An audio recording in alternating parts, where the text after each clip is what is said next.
We're getting ready to have the start here for the second part of the Women's Club B. This is the B heat.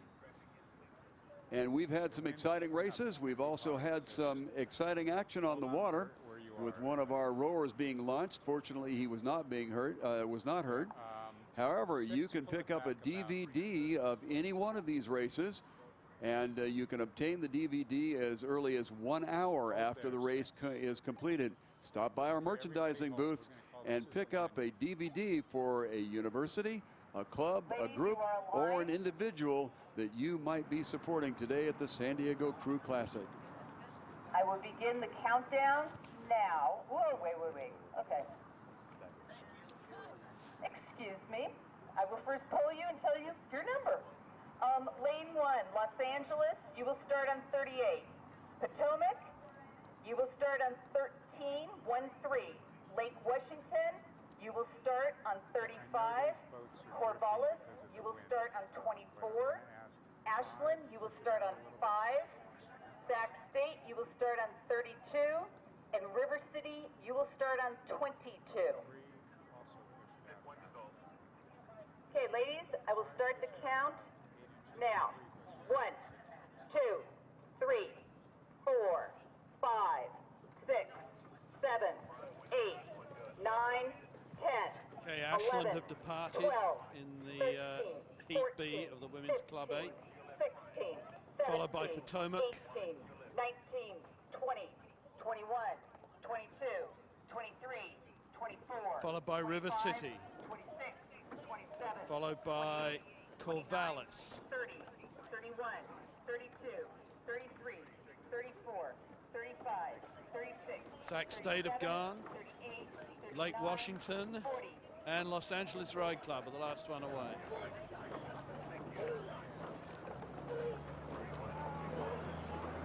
So they're well spread out over the first 200 meters of this race. And the crews at the back, Lake Washington Rowing Club and Los Angeles Rowing Club are cranking it to really try and get rid of their disadvantage as early on as possible. And Lake Washington are really moving. They've already made up their handicap on Sac State, and they're powering up between Potomac and Corvallis.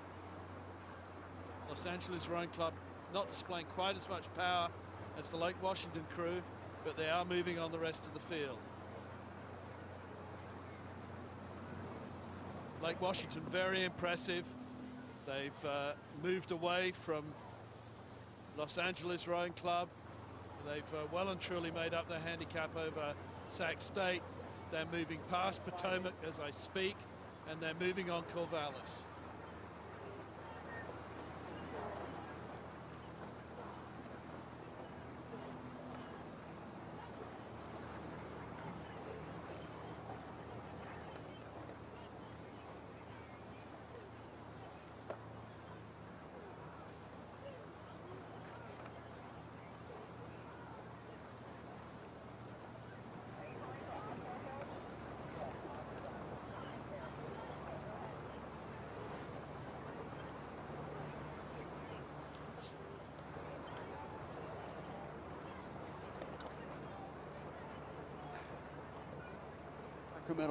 Sacramento State is out in lane number 5. They were the 5th crew to take off, and the 6th crew to take off Lake Washington, and the 7th crew to go was the Los Angeles Rowing Club.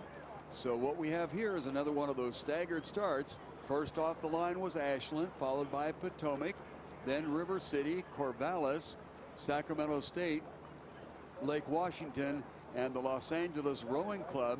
And according to the handicapping, Los Angeles Rowing Club should be capable of getting up and winning this. We'll see how it works out. That's the fun of having this kind of handicap start.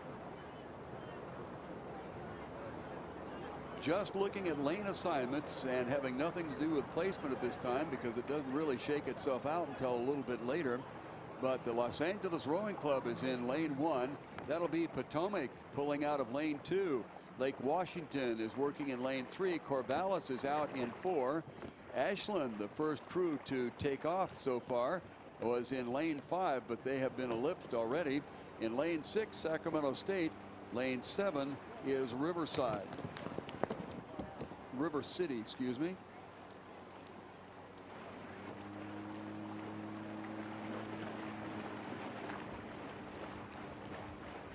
They are approaching 1,000 meters.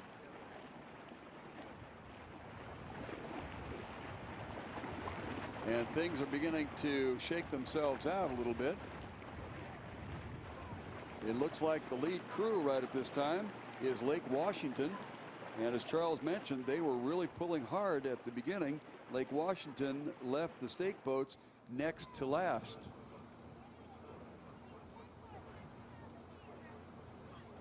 To the immediate outside of Lake Washington is going to be Corvallis, and Corvallis left in the 4th position.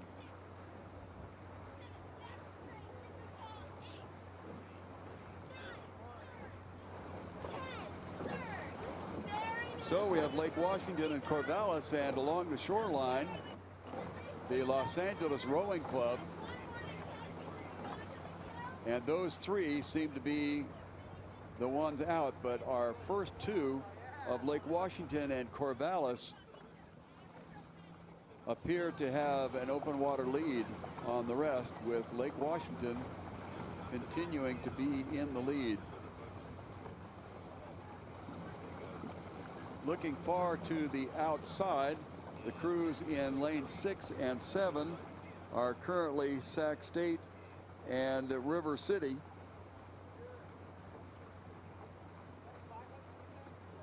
And trailing in this handicapped exercise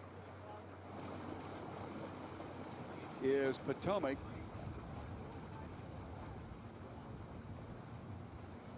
And also back in the pack is Ashland. They were the first off the line.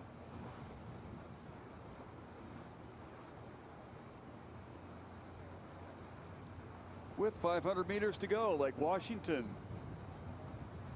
is showing some strength here.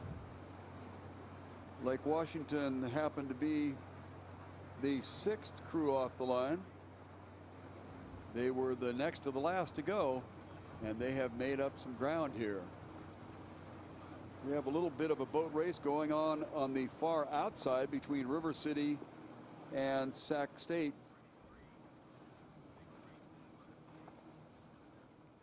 But it looks like there's open water between themselves and qualifying position of Corvallis. Check that. There'll be 3 crews going out of here. So Lake Washington has things somewhat in hand with Corvallis. So we'll turn our attention to the far outside, where it appears that there's going to be quite a contest for that 3rd and final move forward position. Currently, Sacramento State has an edge over River City. This is Lake Washington, and they have about 2 or 3 boat lengths of open water back to Corvallis. Sacramento State made a move right inside 500 meters to go and appear to be holding off River City, but you never know until it's over. We have open water back to the Los Angeles Rowing Club, which was the 7th and final crew to go off in this handicapped event. And then we have Ashland and Potomac. At the finish line, it appears to be Lake Washington as our unofficial winner at this point.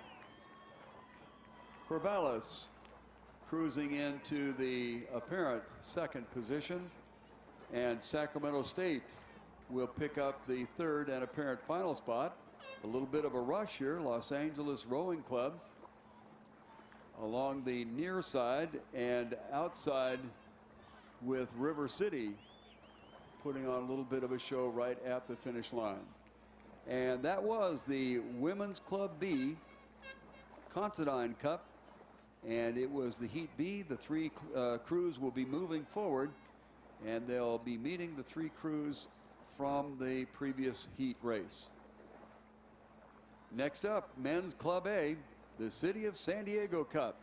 Quickly setting the lane assignments. Marin in lane 1. Willamette is pulling out of lane 2. Ashland will be represented in lane 3. Potomac out of lane 4. San Diego Rowing Club out of 5. And Long Beach Rowing Association will be in lane number 6.